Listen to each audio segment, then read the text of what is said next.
and Savior Jesus Christ. Amen. My great to all brethren, in the wonderful name of our Lord and Savior, Jesus Christ. Amen. We thank the Lord again for bringing us together to fellowship, worship, and hear His word yet again. My brother, for visiting us. Thank you for gracing us with your presence. But it was a sin. The next time, I'll make sure that I hear in time that you will be here, so that you can give us the word of the Lord. He's one of our brothers who is mighty in preaching the word of God. Always interesting to listen to the way he presents the word of God. So hopefully next time he will have the opportunity to give us the word of God. But we thank the Lord, bazalwane, ukuthi nathi qhubekile noma imvula ina, but we managed to come, which is very much important.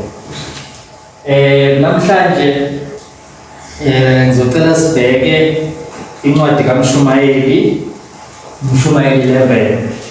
Sizoyifunda nje from ekuqaleni size sifike nayo ekugcineni.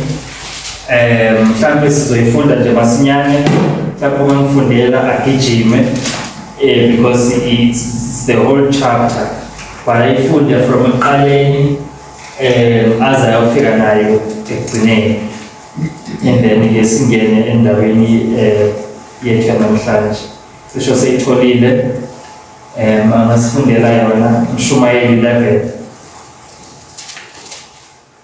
Ecclesiastes 11 from the ESV. Cast your bread upon the waters, for you will find it after many days. Give a portion to 7 or even to 8, for you know not what disaster may happen on earth. If the clouds are full of rain, will they empty themselves on the earth? And if a tree falls to the south or to the north, in the place where the tree falls, there it will lie.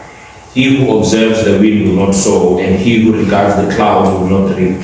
As you do not know the way the Spirit comes to the bones in the womb of a woman with child, so you do not know the work of God who makes everything. In the morning sow your seed, and in the evening withhold not your hand, for you do not know which will prosper, this or that, or whether both alike will be good. Light is sweet, and it is pleasant for the eyes to the sun.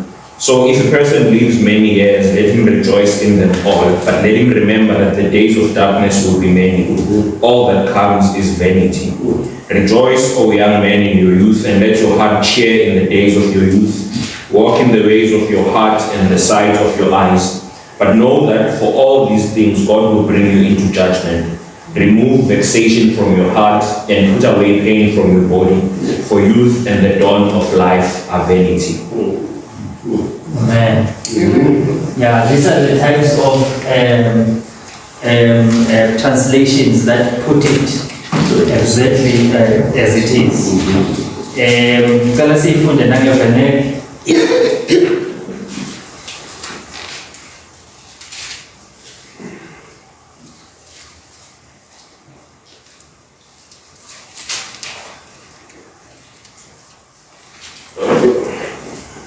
Thuma isinkwa sakho ebusweni bamanzi, ngokuba uyakufumana emva kwezinsuku eziningi. Yabela abayisikhombisa nabayisishiyagalombili, ngokuba awukwazi ukuba okuya kuba semhlabeni. Uma amafu egcwele imvula, ayayithulula emhlabeni, futhi uma kuwa umuthi ngaseningizimu noma ngasenyakatho, endaweni lapho kuwa khona umuthi uyakuba lapho. Oqaphela umoya akayi kuhlwanyela, ubeka amafu kayi kuvuna. Njengalokhu ungazi indlela yomoya ukuthi iphi, nokubunjwa kwamathambo esizalweni sokhulelweyo, kanjalo awuyazi nemisebenzi kaNkulunkulu owenza konke. Hlwanyela imbewu yakho kusasa, ungaphumuzi isandla sakho nakusihlwa, ngokuba awazi ukuthi yiphi eyakuphumelela, yilena noma yileyo, noma ziyakuba zinhle zombili ngokufanayo. Ukukhanya kumnandi, yebo, kuhle emehlweni ukubona ilanga. Noma umuntu ekhona iminyaka eminingi, makathokoze ngayo yonke, akhumbule nokho nezinsuku zobumnyama ukuthi njengokuba ziziningi konke okufikayo kuyize. Thokoza Nsizwa ebusheni bakho, inhliziyo yakho ikuphe ukwenama emihleni yobunsizwa bakho. Uhambe ngezindlela zenhliziyo yakho njengokubona kwamehlo akho, kepha yazi ukuthi ngakho konke lokho uNkulunkulu uyakungenisa ekwahlulelweni. Khipha usizi enhlizweni yakho, udlulise okubi emzimbeni wakho, ngokuba ubusha nobunsizwa buyize.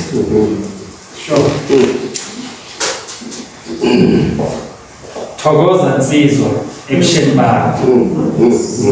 Lithi ubusha nobunsizwa buyize. Inchaza mayisithi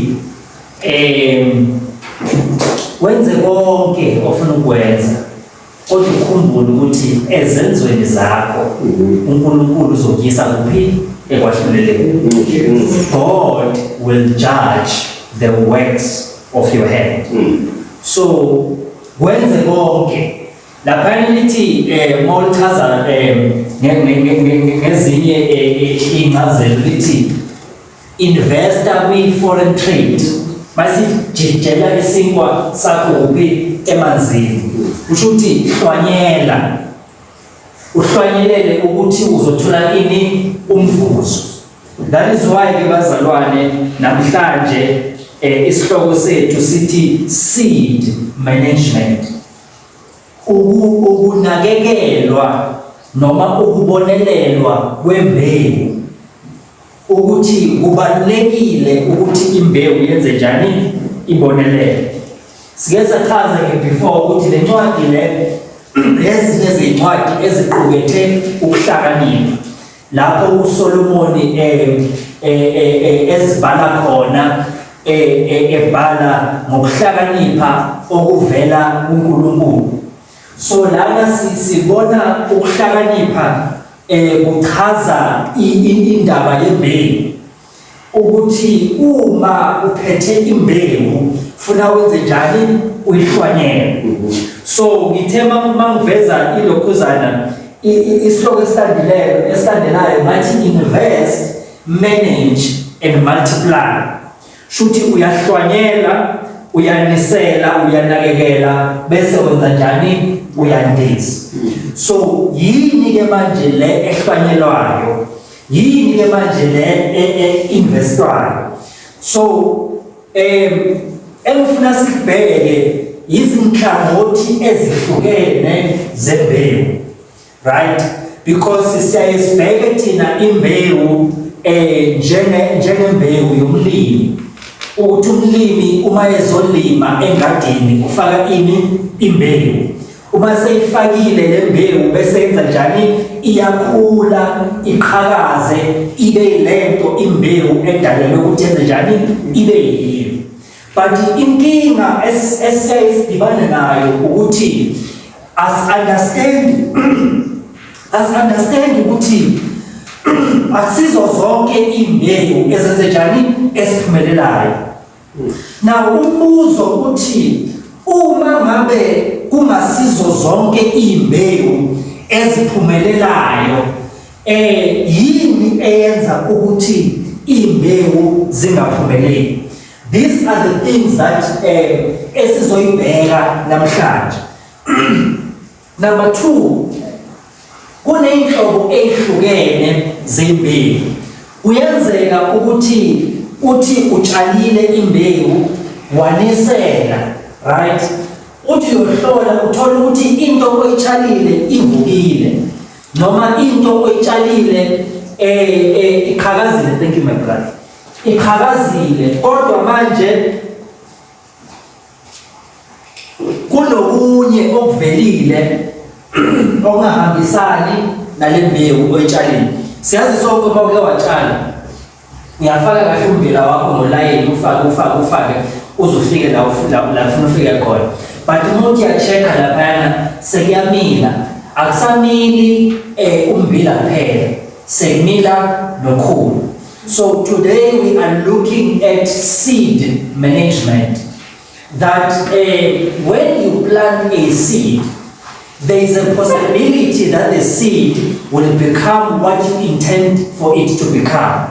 But there is also a possibility that you plant the seed and it does not become what the seed should become. So we want to look at that today. And then we look at the fact that it is possible for you to plant a seed on the ground and come back tomorrow and discover that the seed has become successful in growing. But as much as the seed has become successful, there are things that are in the garden that you did not plant. Now, the question that you must ask yourself is, if there are things in the garden that you did not plant growing together with the seed, the question is, where do they come from?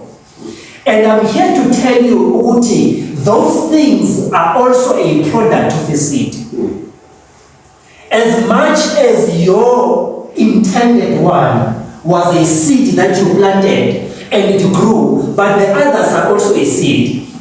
If you've studied science in school, there's something called cross-pollination, whereby an animal or a bird will go to a certain plant, and then once it sits on that plant, it takes certain things from that plants, and then it puts it on another plant so that plant can reproduce. I won't say what is called in science for the sake of the pulpit, but it's something reproduction, right? Because these plants are using each other to reproduce, right? So that process is ongoing. Now the challenge is, it is difficult to plant a seed that is intended to grow, but it is easier for a seed that was not intended to grow. That's why when you leave a ground and you just leave it, you don't do anything to it, things will grow. But it will not be mealy. It will not be food. It will be weed. So it is easier for things that are wrong to grow than for things that are good to grow. And we are going to go deeper into that and explain what that means. So in this case, we are looking at the Word of God as a seed. That the Word of God itself is a seed. When we preach the Word, we are preaching a seed that must sit within you. Now, when we preach the seed, or when we preach the Word of God as a seed, what should happen? Let's go to Psalms 119, verse 11. We'll also read it quickly, Vernac and English.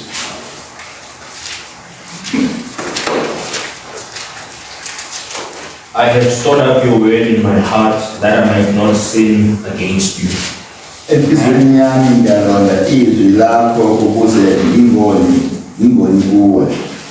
So what do? I hear the word and then I store it in my heart. Once I have stored the word in my heart, it must grow and produce results. What are the results of storing and keeping the word in my heart? Is that I do not sin against God. So niyalidla izwi kaNkulunkulu njengembewu, ngoba izwi kaNkulunkulu liyimbewu. But manje funa ngenza umsebenzi wokuligcina ukuze lezi lizokwenza njani, lizokhula liveze iy'thelo. Ziyini iy'thelo zokugcina nokukhulisa izwi ngokuthi angoni phambi kwabani, kukaNkulunkulu. So sike sayichaza ngemilanga sathi izinto ozizwayo zinomthelela endleleni wenze njani ophila ngayo. The way you live is a direct product of what you listen to. Because izwi malifika kuwe lenza njani, lifika lingene. Malifika phakathi lenza njani, lenza umsebenzi. Lo msebenzi uphumela kuphi? Ezenzweni zakho.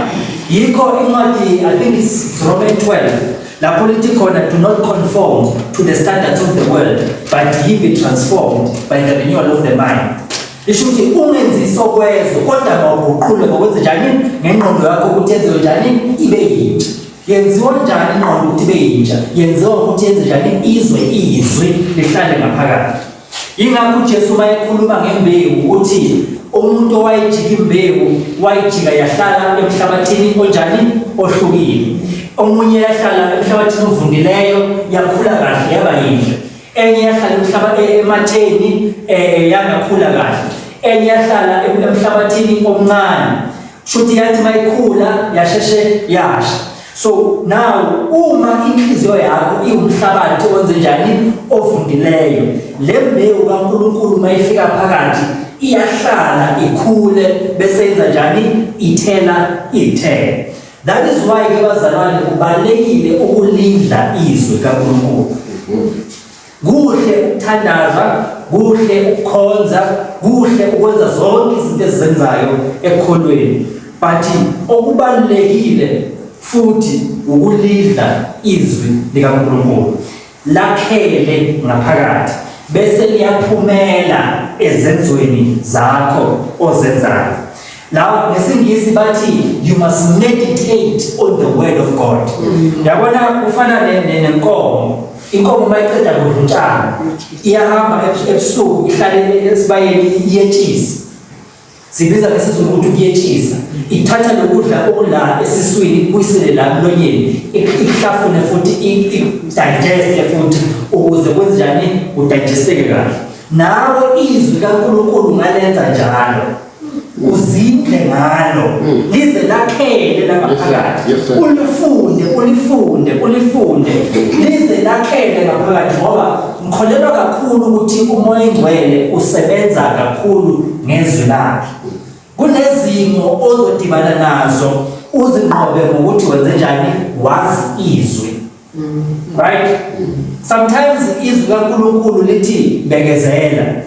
Udibana ne-situation edinga ukuthi ubekezele kanti izwi alenze njani akadwani akakheli kuwe.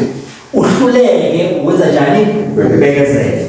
So izwi kaNkulunkulu malingene kuwe lijule lakho. Lento ngikhuluma njengento elula, but it is very deep.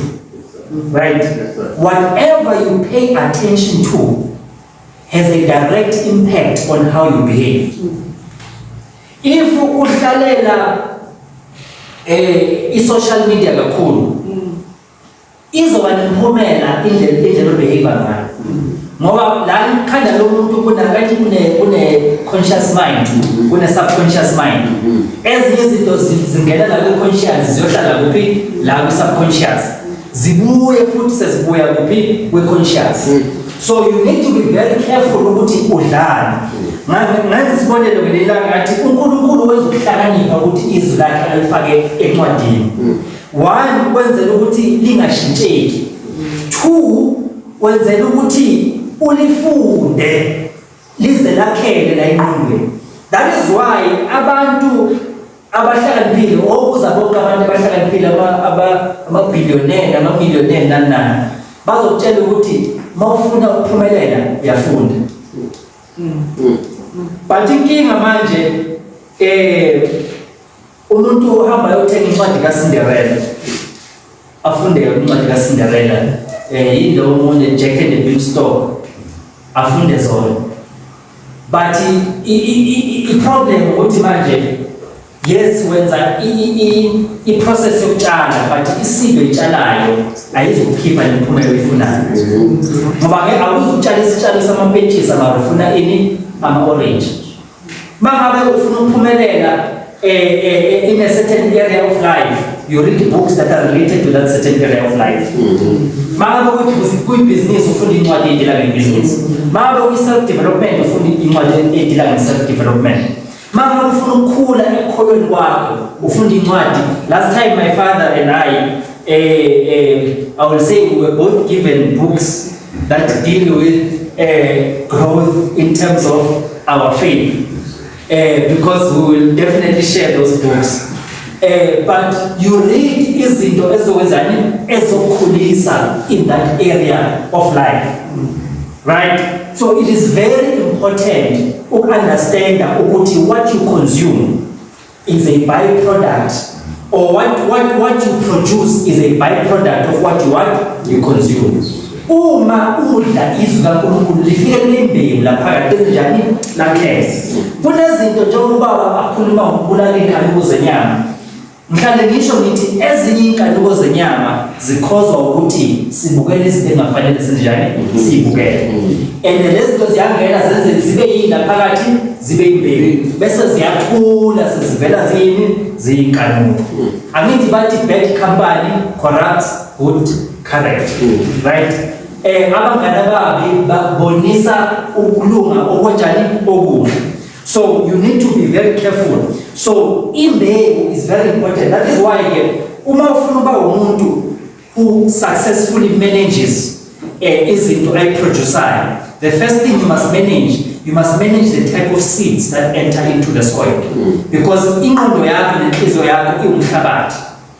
Angithi sisikhuluma about the different aspects of a seed.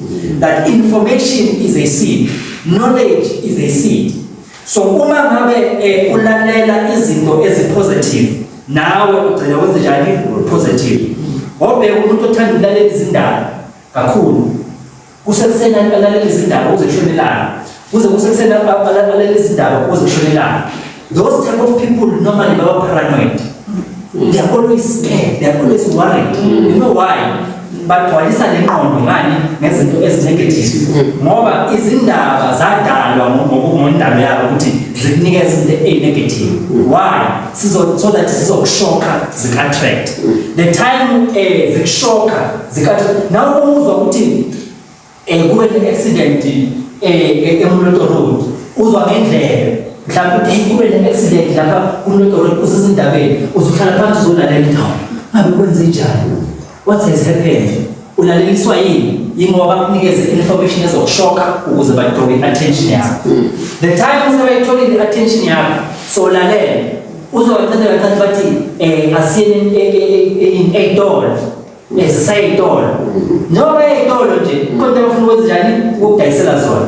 So lezi ndaba bezizokudonsa ukuthi uzolalela and masulalelile uzwa ini i-advert yani sunlight ukuthi sunlight liquid igeza izitsha kamnandi thenga i-sunlight liquid yabo masufika store eShoprite awuzukuzibheka zonke lezi zinto ongayithenga uzoqonda i-sunlight liquid imbewu. That is why amakhampani amakhulu mhlale ngisho aspenda amamiliyoni because ungena lapha ka-SABC nalapho Khosini uzo advertise kuyadura but they are willing to pay. You know why? Because bayazi ukuthi psychologically sebastudishile ukuthi uma sikhipha le information kaso sizo achieve this particular purpose impilo leyo esiphilayo. So baya understand ukuthi psychology yenza njani ihamba kanjani. That is why akusumdlalo ukuza enkonzweni ngeSunday uzolalela intshumayelo. Sometimes uhamba uzwa ngazuthi akwenzekanga lutho but akusumdlalo because la engqondweni kunewaya engenzakalayo i-transformation ezakalayo. Do not conform to the standards of the world but ye be transformed by the renewal of what? The mind. The mind is renewed through the word. So the more ulalela izwi kaNkulunkulu the more ingqondo yenza njani isebenzele. So la ke sithi ke bheka ukuthi yiphi imbewu ehlala kuphi emhlabathini wakho ngoba iyona le mbewu lena ezokwenza yini ezoba umphumela. Right? So sometimes siyadibana neyinkinga sithi nginenkinga ethile kanti awunayo inkinga ethile. I-problem yakho ukuthi wenze njani ube exposed to the wrong information.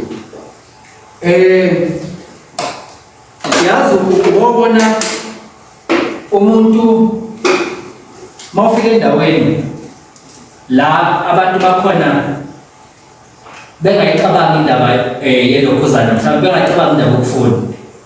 Bona matric umuntu obaluleke kakhulu. Dala nje vele matric ngoba umuntu obaluleke kakhulu. Uma usendaweni esemakhaya waqala wayendaweni esedrobheni wawuhlala nabantu basedrobheni uhlala nabantu abane-PhD. Iyaqala ingqondo yakho manje iba njani iyavuleka ukuthi wait funa ngenze njani funa nami ngistudishe ngize ngifike kulelo zinga. Why? U-expose ingqondo yakho ewumhlabathi to the seed of inspiration. So kubalekile ke manje ukuthi njengomuntu ophilayo ukuthi ukhetha izinto zilalelayo. Khetha indawo enzenjani ozihambayo. Ngoba the more ulalela, the more iseed ihlala. And the seed le izokhula ithele ithele. So kubalekile ke bazalwane ukuthi especially thina abantu abasha esingena kakhulu ey'ntweni social media ukuthi sibe careful ukuthi ulalelayo ngoba le nto ilalelayo iyona ezokhula. Nezi kaNkulunkulu mohlala kulo ulifundisisa ulifunda lenza njani liyakhela la kuwe and iy'thelo zalo uzokwenza njani uzoyibona. So umoya wethu umhlabathi, right? Asiyeni ke bazalwane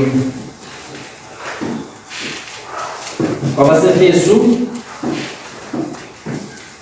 5:14-17.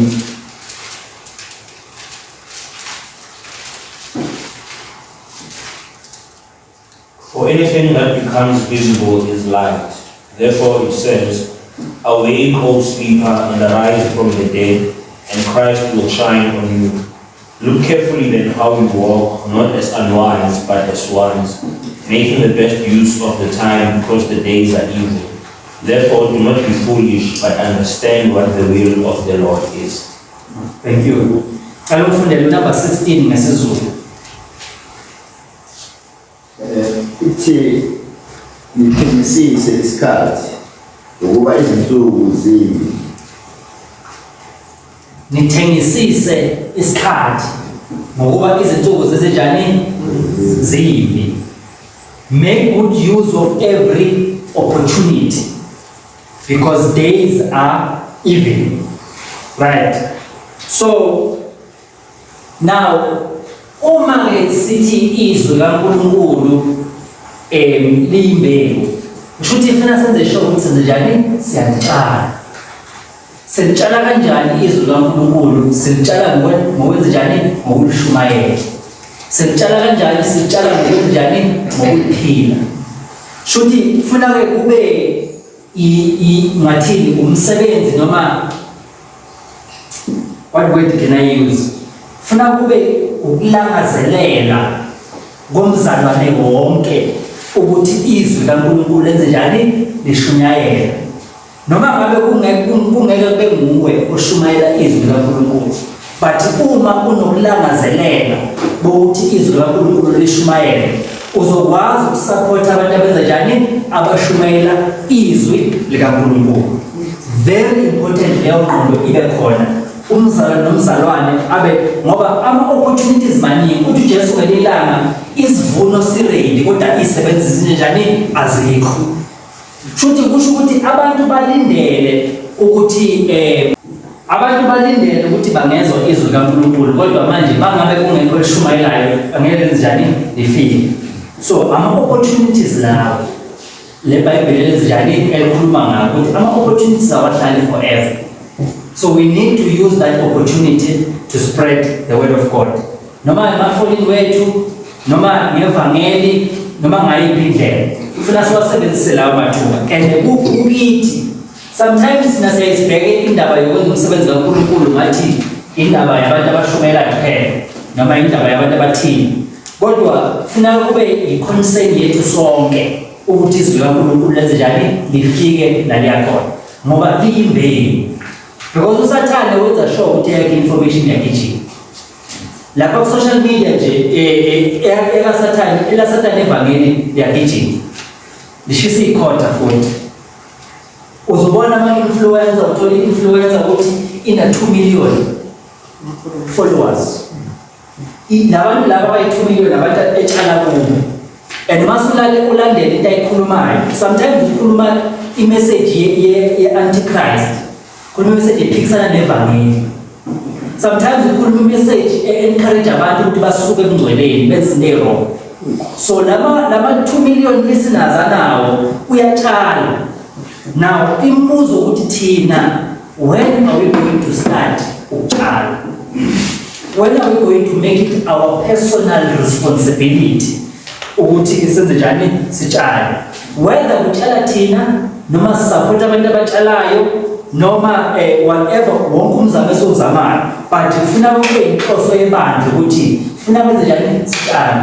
Ngathi kwabanye abazalwane sadume kakhulu le ngoma ethi omunye phezu komunye, and abantwana abancane bathanda kakhulu icula, omunye phezu komunye. So this is a gospel that is being preached, or a message that is being preached to young people. Ngathi kubo njengoba usathana shumayela nathi funa sinjani sishumayela, funa lapha engqondweni yalo mntwana ithola lephezulu kubonakala ukuthi yiphi ezothulela. Because uma ngabe thina sizovumela ukuthi abantwana baye esikolweni bayofunda, and uma baye esikolweni bafike bathole i-information yebo esibathumelele yona, bayofunda ama-science nama-agriculture nanani, but lesikolweni kunelinye ivangeli abalitholayo. So uma ngabe thina singawenzi umsebenzi wokuthi lezi zinto yithola lapha engqondweni yalo mntwana zoyithuka, bese ufana nomphongolo kaJehova noDagoni uthi bahlangana boyi-2 kwathi bavuka ekuseni kwatholakala isithixo sikaDagoni sitele phansi. Shuthi le information ifuna ithola lapha engqondweni yalo mntwana ukuze kusasa kuzobonakala ukuthi yiphi enqobayo. So as much as usathana pusha on this side, nathi funa senjani siphushe on this side. Sometimes abantwana ubayisa enkonzweni ngenkani, sometimes hayi ngolanga, but uyabatshela ukuthi la ekhaya la yakhona finish. Mina ekhaya umama wakwakhiwa, I think I was still a young boy, wakhiya amafastela wathi mina ngikunzweni wenzosala ukwenza njani, ngasala ngashiswa ilanga the whole day. The next day baba yimovuka kuqala ukuthi ayise siya enkonzweni. Why? He was pushing me towards a particular direction. Ubengifusha ukuthi ngiye somewhere lapho enze njani afuna ngiye khona. And it's an effort. Yes, I understand ukuthi to these things there are many dynamics. There are many situations that are not the same. But all I'm saying is that we must try our best to encourage the younger ones to come to church, because sometimes we undermine their intelligence in hearing the word of God.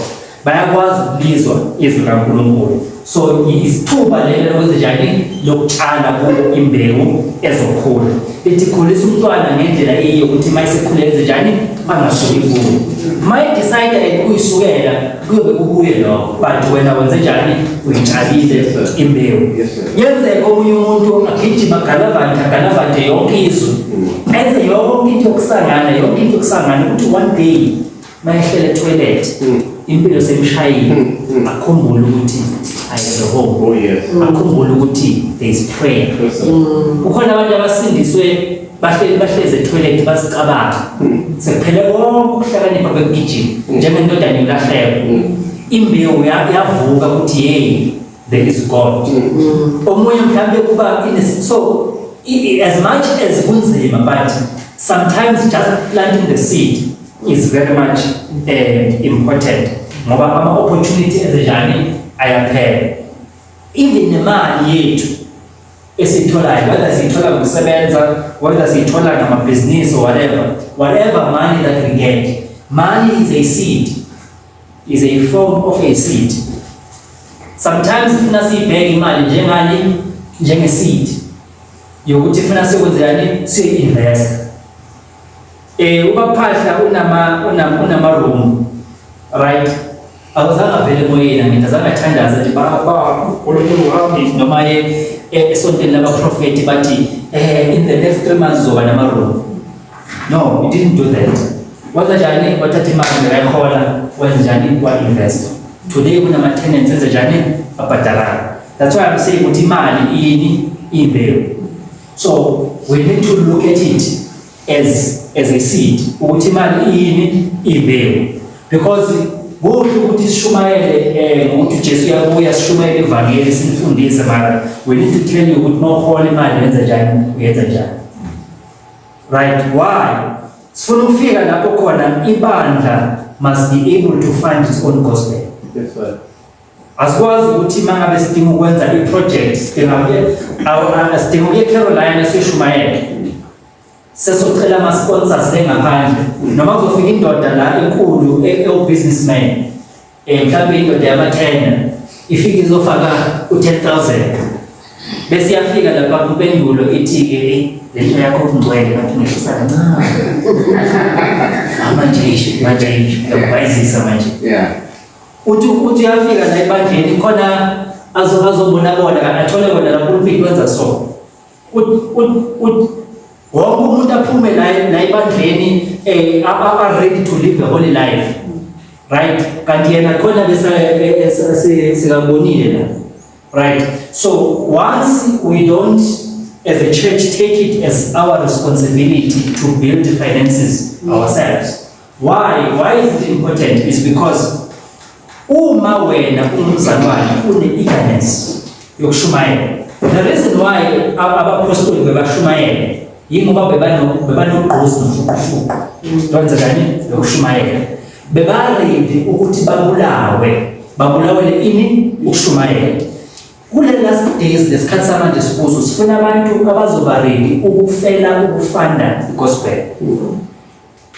We lack those types of people, right? Sifuna abantu abazokwazi ukuthi bathi mina as much as ngingalishumayela ivangeli but ngizokwenza sure ukuthi ivangeli liyaphumelela. Ngani? Ngemali ezokwenza njani engizofanda ngayo. It's part of ukusebenzela uNkulunkulu.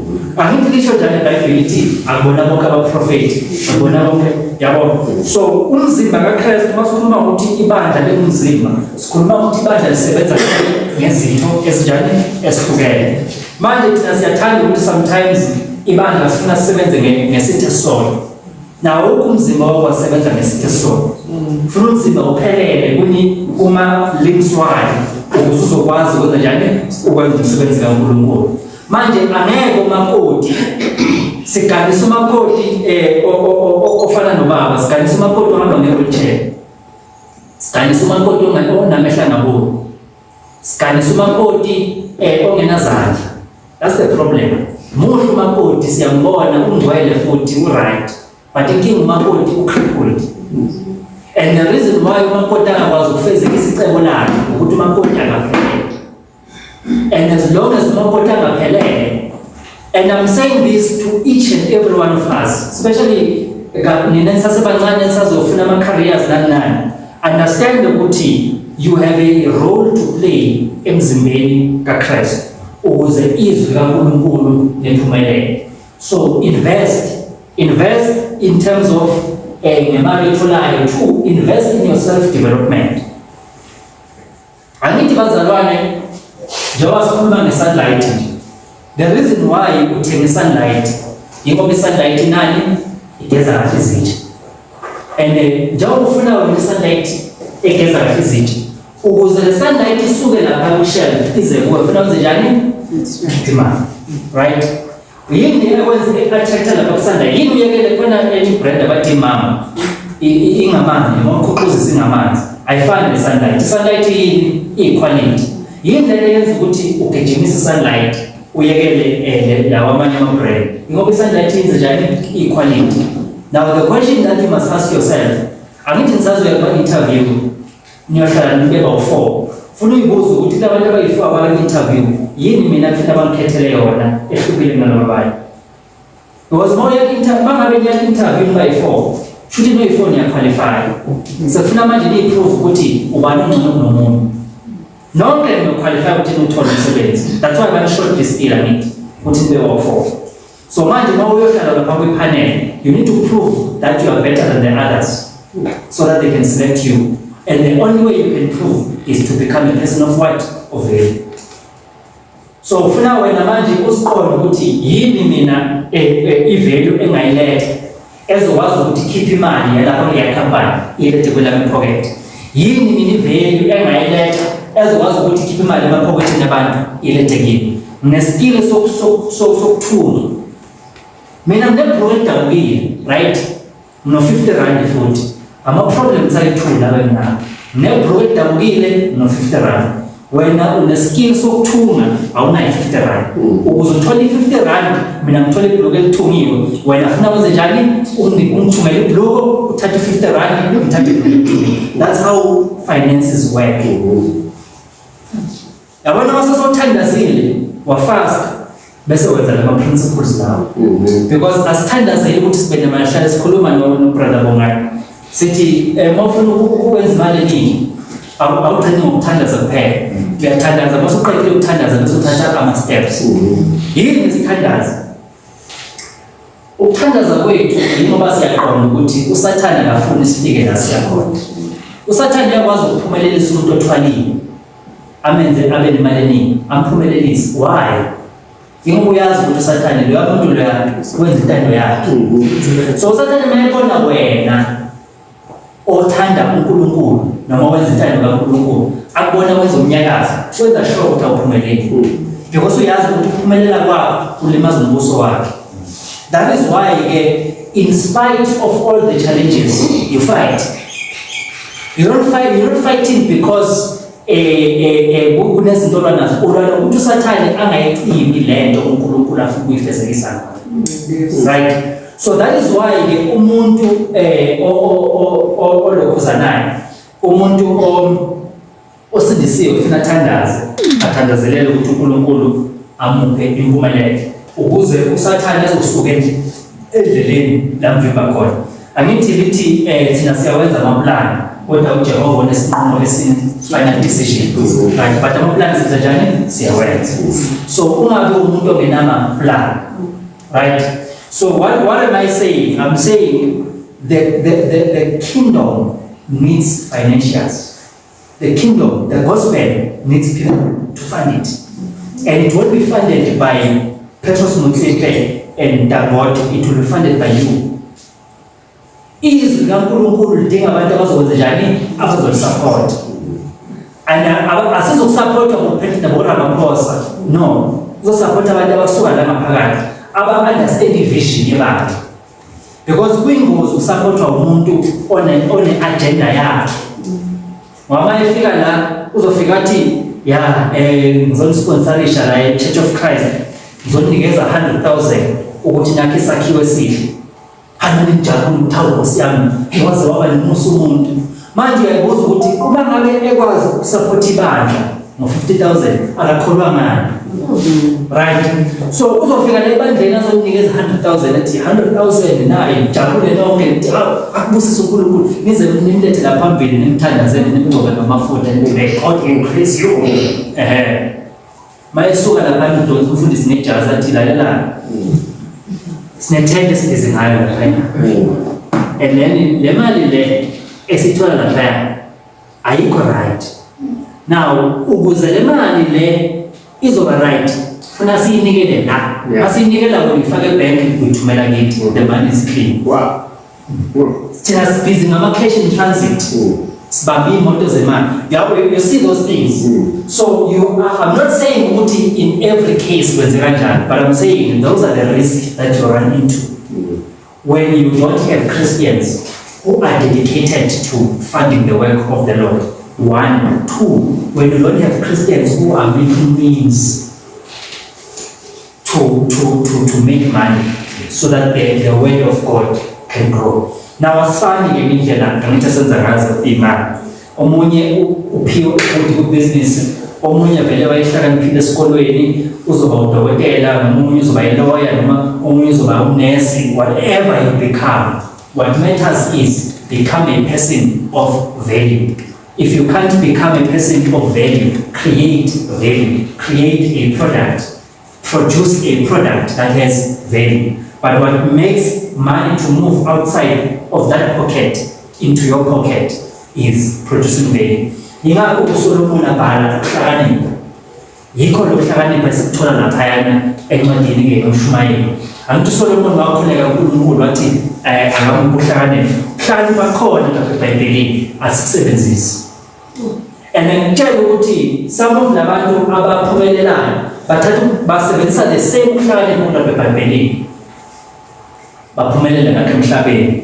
La kwesikubiza ngama-principle ukuthi uma ugibele phezu kwendlu kunento ekuthiwa i-force of gravity. uma ugqomu futhi kufaka izokudonsa phansi noma uyakholwa noma usindisiwe noma uyathandaza noma uthandazi kodwa uma ugqibele phezu kwendlu ugqomu futhi gravity kudonsela phansi. So yizo lezi zinto lezi ekufuna siyibheke ukuthi uma ufuna ukukhipha imali ephaketheni lomuntu mnikeza into ayifunayo. Once uzokunikeza into ayifunayo uzokunikeza imali. So uma uhlala ucabanga ukuthi yini into efunwa ngabantu engekho engakwazi ukuthi bangibanikeze yona banginikeze ini imali. So sithini-ke uya-invest shuthi nakuwe laba abafundayo basesikolweni you invest in yourself, iy'ncwadi, isikolo nani ukuze ube lento ofuna ukuba yiyo. Uma usomabhizinisi you invest in knowledge, you invest imali. But the principle esiyifundayo la ukuthi funa size njani si-invest.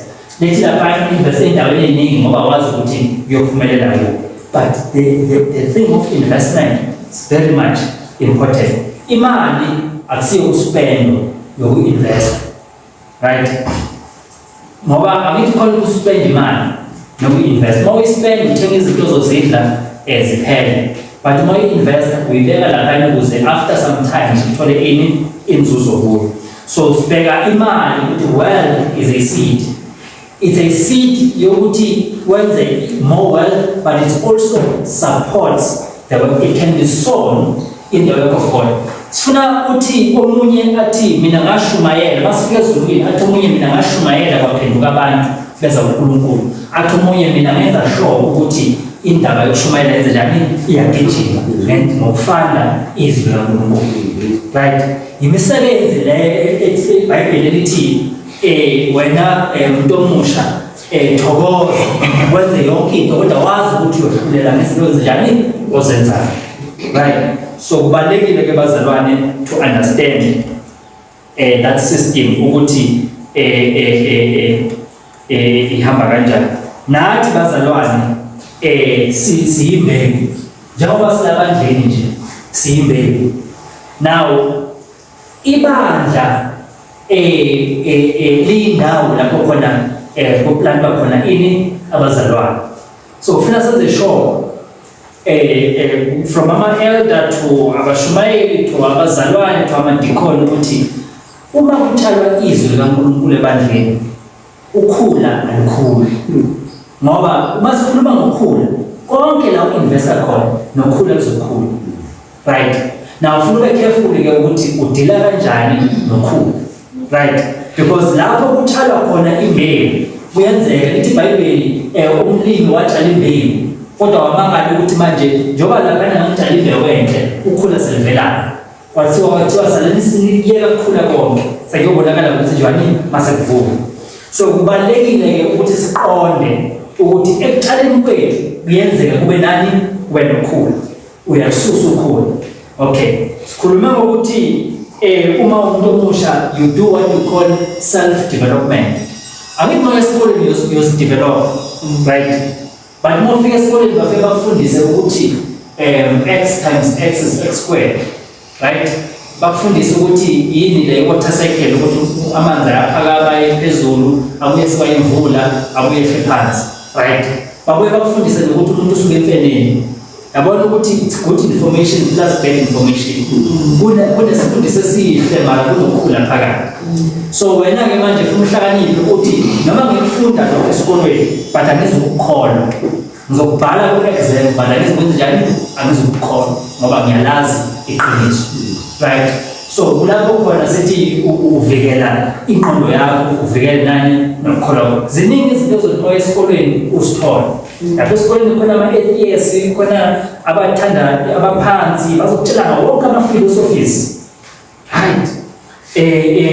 Bakutshele ukuthi i-Trinity ayikho, bakutshela ukuthi akufuneka ukhonze ngesonto ngoba umthetho uthi ukhonza ngesabatha. Ziningi information ozodibana nayo uma uya kuphi esikoleni noma uyohlangana nabantu.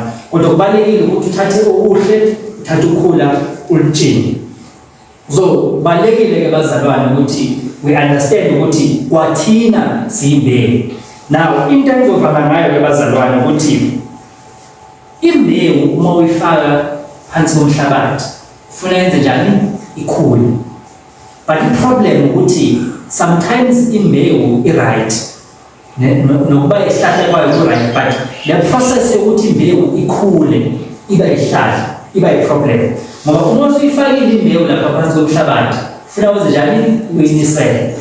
Uma usuyiniselile imbewu funa izwe amanzi. Uma isizwa amanzi bese njani iyaqhuma. Uma siqhumile bese iyakahlela. Ikhahlela umhlabathi iphumele ngaphandle. So manje amanzi awafiki izulu linganani. And izulu lifika sometimes ngama-storms. So kuyenzeka sometimes uma uface ama-storms empilweni, sometimes ufuna understand ukuthi ukhulisa imbewu. Kunezimo ozodibana nazo empilweni ezingazelanga uzovulana zizokhulisa imbewu. Uma sibona kuza izulu elikhulu lishaya umbane ntombi, thina siyacabanga ukuthi umbane is a bad thing ngoba umbane ufike uhambe nogesi, umbane is dangerous. But umbane is as dangerous as it is. Uma umbane ungekho azizukhula itshalo. Awubone la kushaya khona umbane kwenza njani? Ukhulisa i-grade. Because umbane uma ushaya la phezulu kunezinto ey'releasayo, kunezinto oy'khiphayo oy'khiphela iy'tshalo. Uma uke wasebenza nabantu bamaphuli bazokutshela ukuthi uma ngabe like laduma labaningi funa uyi-clean ngoba lazi labaningi izulu la phansi kwiphuli kuphila izinto ezi-green. So isikhombisa ukuthi la kushaya kombane kunama-benefits kodwa umbane asiwuthandi. Uzwe ukuthi yabona nje malike langabanika langadumi hayi right impela. Akekho umuntu ofuna izulu elinombane because liyathusa laba nogesi, but it's necessary for it to be there because ley'tshalo lezi azizukhula uma ngabe nombane wenzenjani ungekho. So uma ubhekana ney'nkinga, sometimes lezo y'nkinga lezo zizokwenza a better person. Uthi omunye eBhayibhelini, I will come out as pure as gold. After they have tested me, I will come out as pure as gold. Kunezimo obhekana nazo ezizokukhulisa, zizokwenza ukuthi ube matured. That's why ngizwe ngithi mina ikholwa alipheleli zingakafiki inhlupheko. Ngoba kunezinto ezifuna zakhe i-character, kunezinto efuna i-teste i-character. Ungacula kube mnandi usitshela ukuthi wena you've got a strong character until you are faced with an opportunity. Yabona indlu awuzuyibona ukuthi strong zingakafiki ivumvumu eziphephula zonke izindlu bese leni yasala kubonakala ukuthi strong, right?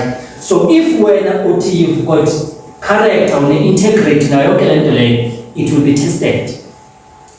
It will be tested, right?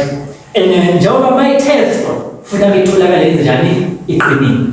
So iyatestwa i-character, ezizimo zizokwenza njani zizokhulisa. Kunezimo ezifundisa ukubekezela. Thola ukuthi umuntu ongabekezeli ukuthandaza uNkulunkulu uthi uNkulunkulu ngicela ngikubekezela.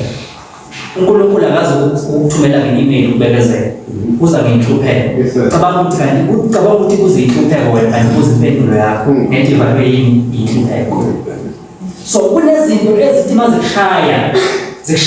zikushiye nama-lessons. Kunezinto ezithi mazikulimaza zikushiye nama-lessons.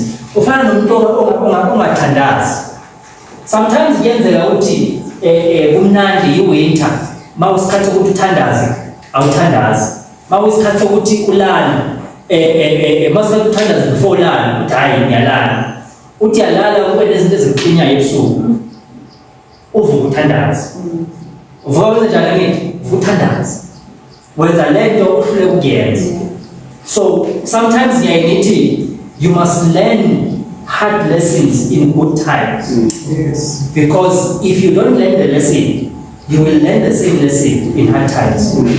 Pastor Jalal, same curriculum, different circumstances. More, I want to join my mind. Investor, Action Bank, investor in personal development, investor in Malaria.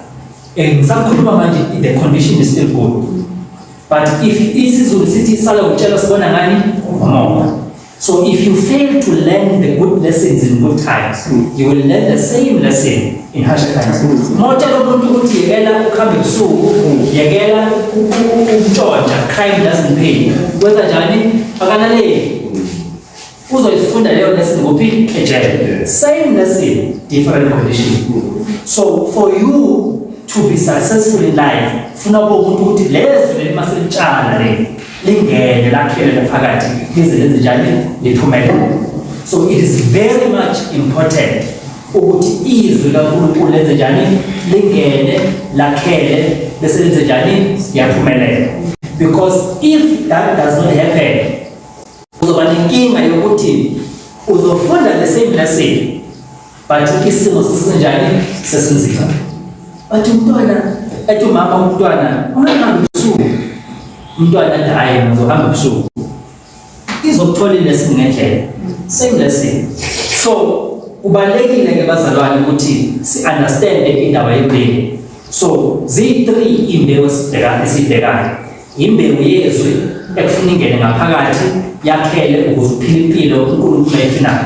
Imbewu yemali yokuthi investor, develop yourself ukuthi ube imbewu eneveli ukuze uzokwazi ukwenza njani uku-attract ama-funds. Imbewu yes3 imbewu enguwe ukuthi wena uyimbewu etshaliwe kuphi ebandleni. So funa senze sure ukuthi thina esebandleni ukuthi ibandla li a conducive environment ukuthi imbewu zinjani zikhulu. Yingakho sishumayela, yingakho siba nama-programs, yingakho siba nama-all night prayer. Why? We are making sure ukuthi ibandla is an environment ukuze abazalwane benze njani bakhule kulo. So you need to make sure that you become a person of value. You need to make sure if you don't become a person of value, you produce a product that is value. 2, you need to study the word of God, empower yourself with knowledge. Ulidle izwi kaNkulunkulu lakhele kuwe. Number 3, hlala endlini kaJehova. Uthi ngajabula ngoba thi masikhuphukele endlini kaJehova. Right, hlala endlini kaJehova lapho khona uzokhuliswa khona, wakhiwe khona ukuze ube yilento ephumelelayo. Umuntu kaNkulunkulu kufanele njani apheleliswe kanothi zonke. That is what the word of God is saying. Ungakhaliphi nganxanye njengomenzi. Khaliphi kanothi zombili ukuze lento uNkulunkulu ayifunayo izophumelela. Ibandla kaNkulunkulu akekho umuntu ozolisupport phandle kwakho.